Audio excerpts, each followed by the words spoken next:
He denied a story about in 1981 he tried to escape from Vietnam with his family. Right. He denies that. Right. And his family What do you denied think? it. I believe. Believe him? I believe his son who denied it. I spoke to his son about this at length, and his son said he was never on that boat. It's not true, and it never happened. But why the story came out? I can't explain that. I can't explain. I talked to the person who put that story out, Right. and he told me it did happen. The family told me it didn't happen. But the story is so believable because, as you said, he really he want his son to get out of the country to go to America to study, especially journalism. Yeah. Yes, but the story we're referring to, actually, it would have been very difficult for this man to have actually made the contact with An as it was described. So we don't know. All I could do was ask both An and his son, and they said it never happened, and it could be proven it never happened. They weren't even worried about the story. But then you think that he actually want to leave the country to go to America? No, I think just for a visit. Oh, he definitely wanted to come to America to visit. He wanted, his son to be educated in America, and of course, his daughter lives in California. So he thought that the greatest thing that could ever happen to his children was to spend time in America, because he so admired the American way of thinking, their approach to life, their spontaneity, and the freedoms that we have here.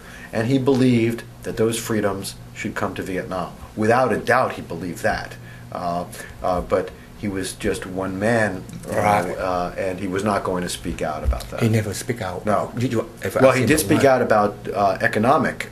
Just economic things, and he did speak out in that interview with Morley Safer, where he said, "I didn't fight this revolution for this. People are poor; they're sleeping in the streets.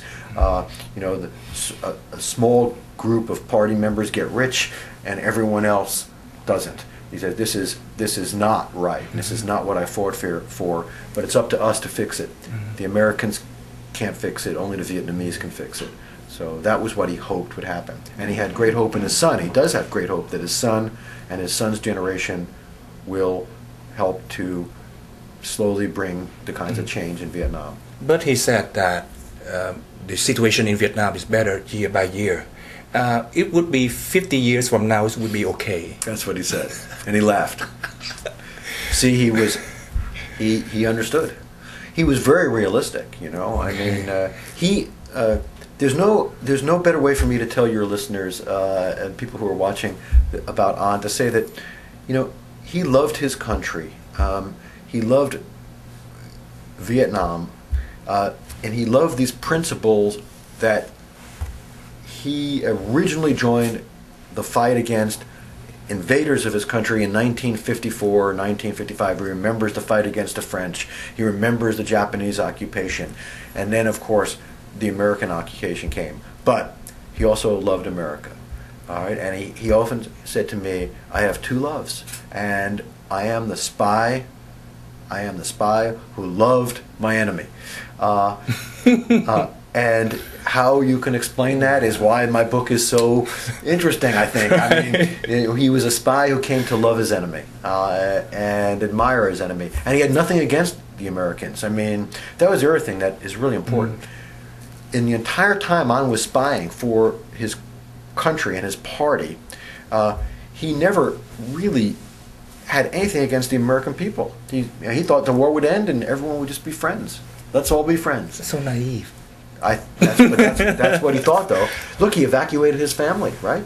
Right. Yeah. But then, the book never talk about the South Vietnamese people, and I rarely mention about the South Vietnamese people, which he has so many friends that left him. Right, and I talked to many South Vietnamese people, both those who did not get out and those who are now living here in this country or living in France.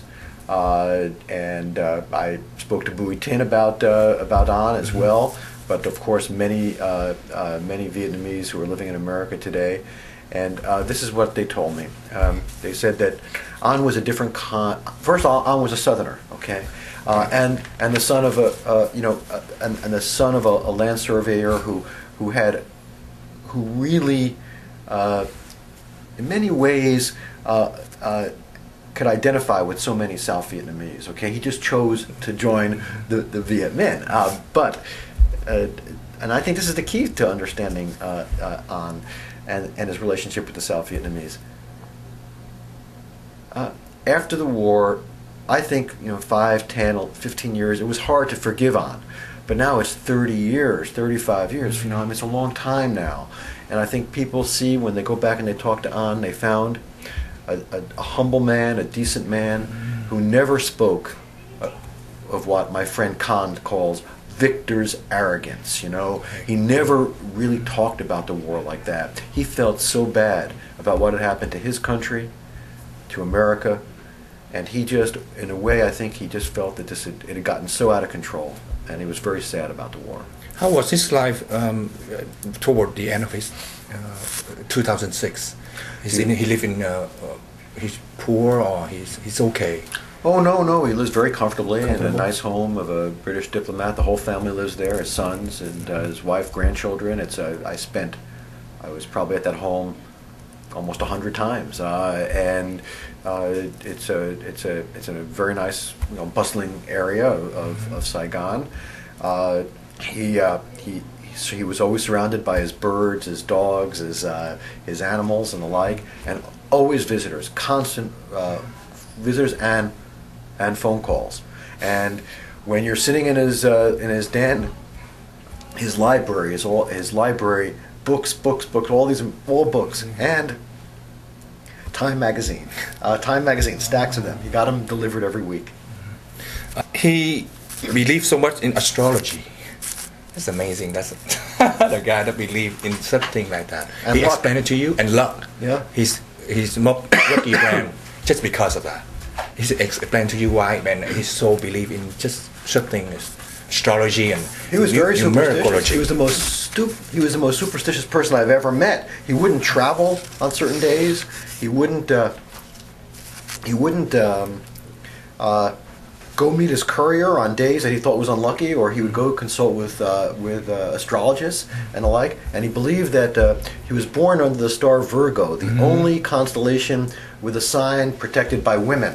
And he believed his life was protected by women, and that was why he had a women courier, and he always confided in women. He had a real weak spot for women his whole life.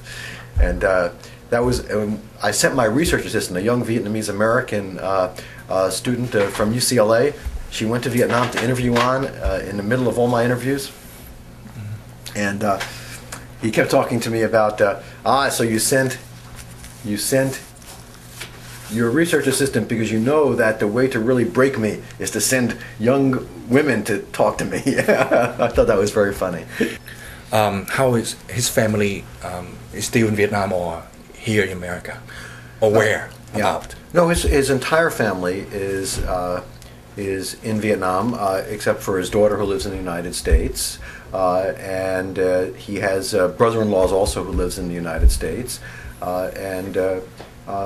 But his son, young An Pham, he travels all over the world, comes to the United States quite frequently, travels with the Vietnamese delegations, foreign ministry and the like, so he's a frequent visitor to the United States.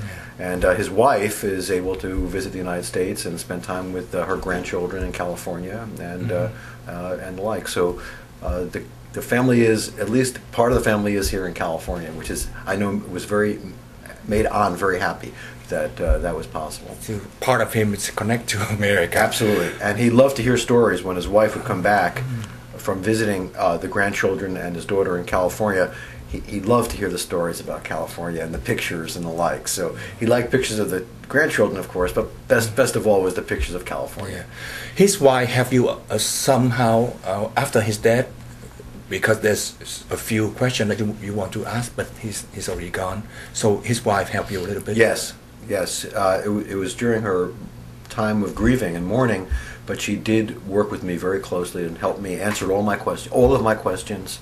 She speaks English also, but also not. She's rusty in her English, but her son helped me in that regard, because her son An Pham is as fluent in his English as I am.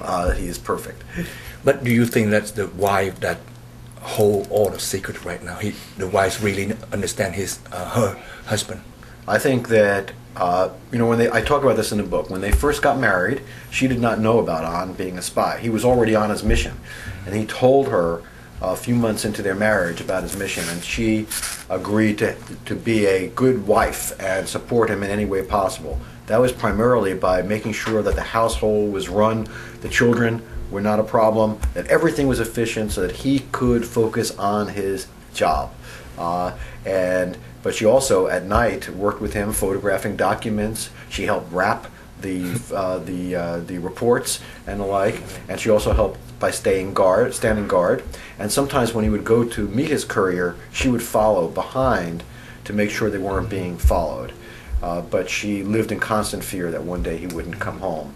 I believe that, yes, she is the only person who truly knows everything he did, and she's going to keep most of those secrets to herself too.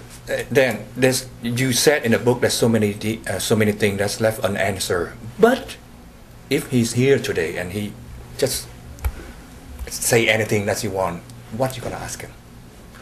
If I could ask An anything today, what would I ask him? Well, I would probably ask him, okay, tell me everything you haven't told me. But since I can't ask him, that's not a fair question. There are some things that I would like to really talk to him more about the Tet Offensive and go into more depth about what he had done during that period in terms of identifying the infiltration routes into the city.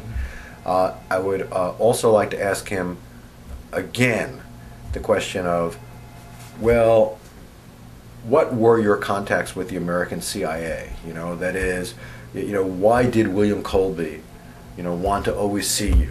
Was it just out of respect, one spy to another? Or, did you have a deep friendship with Colby? Things like that. He never answered those questions when I asked him the first time, but maybe now that the book is out, I would have liked to ask him those questions.